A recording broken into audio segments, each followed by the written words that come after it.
But साहब तो सारी जिंदगी का साथ है जी, कुछ 56-57 बरस का साथ था उनके साथ। इस 56 बरस में काम भी किया उन्होंने, रेडियो, स्टेज, टेलीविजन, फिल्म, और बहुत उम्दा और बड़ी डिग्निटी और वकार से किया सारे का सारा कुछ। बेसिकली सबसे पहले जो उनका शोबा था वो डायरेक्शन, उन्होंने आके एस.टी. जैदी एक बहुत बड़ा डायरेक्टर, उनको ज्वाइन किया, उनको असिस्ट किया, फिर उसके बाद आहिस्ता आहिस्ता, और फिर वो एक्टिंग में तो बहुत बाद में आए। लोगों को उन्होंने जो है वो हमारे बेशुमार स्टूडेंट हैं उनके, आज भी वो उनका एहतसाब कर देते थे, उनको बताते थे ऐसे कर लो बेटे, इसको ऐसे कर, और जो नहीं करता था फिर उसके गले भी पड़ जाते थे कि तेरे सुनिया नहीं तन मैं की केस। इमाम था हमारी उस चंडाल चौकड़ी का, जो हम 4-5-6, उसने सारी जिंदगी हमारा ख्याल रखा। नाज़रीन, हमारे साथ राशिद महमूद मूसा मौजूद हैं, इनसे बात करते हैं और जानते हैं कि आखिर खालिद भट्ट साहब जो हैं वो कैसे इंसान थे, किस तरह से फील्ड में काम किया, क्या मामलात हैं। आज माशाल्लाह इस दुनिया फ़ानी से चले गए हैं, तो इस हवाले से बात करते हैं इनसे, क्या मामलात हैं।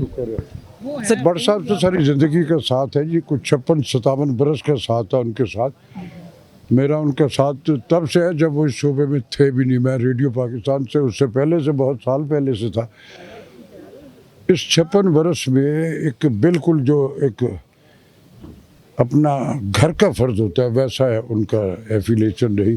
काम भी किया उन्होंने, रेडियो, स्टेज, टेलीविजन, फिल्म, और बहुत उम्दा और बड़ी डिग्निटी और वकार से किया सारे का सारा कुछ। मिजाज के थोड़े से ज़रा सख्त थे, हार्ड और सख्त थे, गुस्सा लोग घबराते थे, लेकिन उनकी कोई लॉजिक जो के बगैर बात होती नहीं थी। जो वो कहते थे वो बात वही सही होती थी। इसके अलावा फील्ड में दूसरों के स्क्रिप्ट जो हैं ये दूसरे लोगों के, वो भी वो याद होते थे उन्हें कि क्यों किन।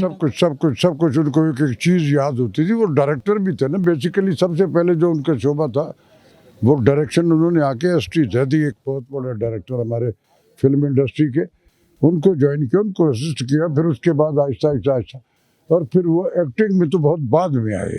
सर वो टीचर भी थे, लोगों को टीच करते थे, बड़े लोगों को सिखाया उन्होंने, अलिफ से लेके आज उन्हें जो है वो स्टार बनाया। ऐसा ऐसा ही है, बिल्कुल ऐसा ही है। कितने लोगों को उन्होंने जो है वो हमारे बेशुमार स्टूडेंट हैं उनके, जो लोग उनसे जितने जूनियर आज भी थे, आज भी वो उनका एहतसाब कर देते थे, उनको बताते थे ऐसे कर लो बेटे, इसको ऐसे कर, और जो नहीं करता था फिर उसके गले भी पड़ जाते थे कि तेरे सुनिया नहीं तन मैं की केस। लोग जो है उनसे डरते भी थे। ऐसा ही ऐसा ही है, ऐसा। सर आप भी उनसे डरते थे। मैं वो मेरे को मुझसे वो डरता था इस मुल्क में, मैं वाह जो कहता चुप कर बतिया देख लाया था सकाल लग में सन, तो मेरी बात वो सुना करता था। ये उसके सारे दुनिया को भी पता और उसके घर के भी जानते। वो मुझे कहते थे ये करता था, वो कहता तनु की तकलीफ है, तो मेरी बात को वो सुन लेता था, मोहब्बत करता था मुझसे। सर आपका चौकटा था जब फ्रेंड वगैरह आप सब इकट्ठे थे साथ में, अब आपके वो दोस्त जो हैं वो कम। हाँ, वो हमारा केयर टेकर था, इमाम था हमारी उस चंडाल चौकड़ी का, जो हम 4-5-6 अफराद थे उसमें। उसका हमने हेड मुकर्रर रखा होता, हर बार उसको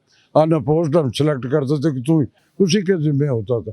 उसने सारी ज़िंदगी हमारा ख्याल रखा। अब दुआ है कि अल्लाह मियाँ अगले जहान में उसके दर्जात बुलंद करे, आसानियाँ अता करे, और उसके अगले सफ़र जो है उसको आसान करे। कितनी कमी महसूस करेंगे आप लोग? बहुत बहुत हमेशा जब तक हम हयात है उनकी कमी रहेगी, लेकिन वो यादों में है तो हमारे साथ है। गया नहीं, ये लोगों के लिए चला गया, हमारे लिए वो हमारे साथ ही है बेटा। उनके मोहब्बत करने वाले जो लोग हैं, जो उनके ड्रामे देखते थे, उनको पसंद किया करते थे, आखिर में इनको क्या पैगाम देंगे आप? मैं गुजारिश करूँगा व्यूअर्स कि आप सबको एंटरटेन किया उसने सारी ज़िंदगी। आप अपनी दुआओं में, अपनी प्रेयर्स में उसके लिए दुआ खैर ज़रूर कीजिएगा, ताकि अगले जहान में अल्लाह मियाँ उसको आसानियाँ अता करे। उसको अपनी दुआओं में ज़रूर याद रखिएगा। बड़ा आदमी था, बड़ा नाम था वो। बहुत शुक्रिया sir, thank you. Thank you.